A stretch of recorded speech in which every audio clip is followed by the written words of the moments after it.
Hello, everyone. Welcome back. It is 2021, and I hope you all had great holidays and Happy New Year. Today, I will be going over a quick overview of what I've been up to the last few months and what my plans are for the future. As you may have noticed, it's been quite some time since I've created any new content. The last videos I made were around multicolor with the V2 using the Bowden Y-splitter and two Bowden extruders in order to be able to switch back and forth between, say, two different colors of an ABS. And that worked okay. It's not perfect still. It takes a lot of tuning to get the purge and filament swap routines correct. So the filament doesn't, end up getting caught when it's entering the hot end. And that was really good, but unfortunately work picked up and I wasn't able to kind of continue along with that testing. Over the holidays, though, I had some time off, and I had a long list of projects I was looking forward to. Included in those was the goal of creating an Octoprint setup guide for Klipper, essentially taking the part one of the series I'd done and finishing it out. Unfortunately, the list of projects that I had greatly exceeded the amount of time I ended up having, and so I wasn't able to complete that.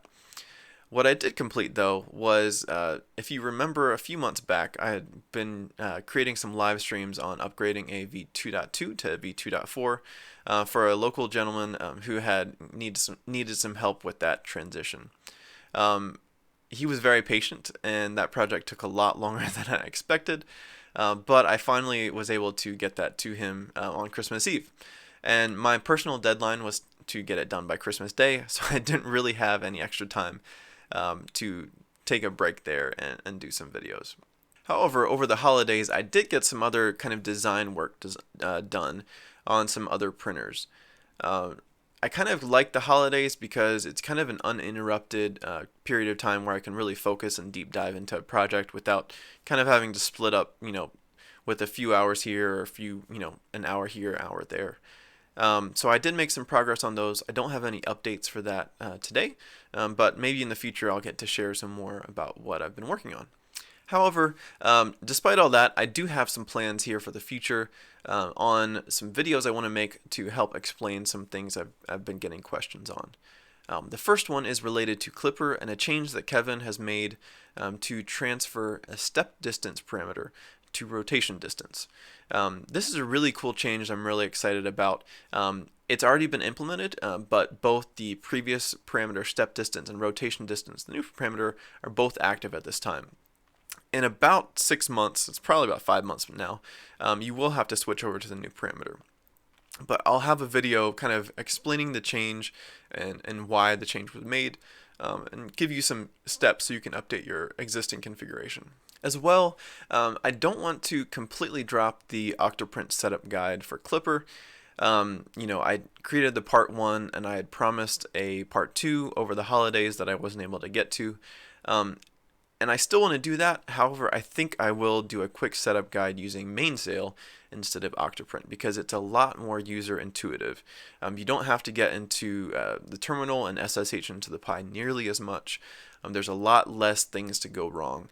So I think if I do a setup guide for that, it should be a lot simpler and easier for you all to do. The third video I'm really excited about is in regards to Moonraker, which is the kind of API front end for Klipper that Mainsail and Fluid and other kind of GUIs interact with.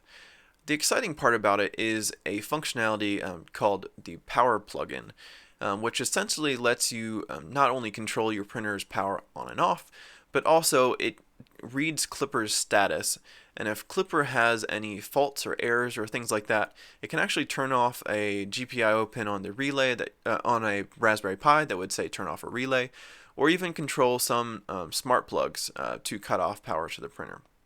This is really cool in the event of a, say, power failure or something like that, thermal runaway, where Klipper can turn off a MOSFET, but if the MOSFET failed on, this is an extra safety measure to just completely cut power to the printer in case anything bad happens.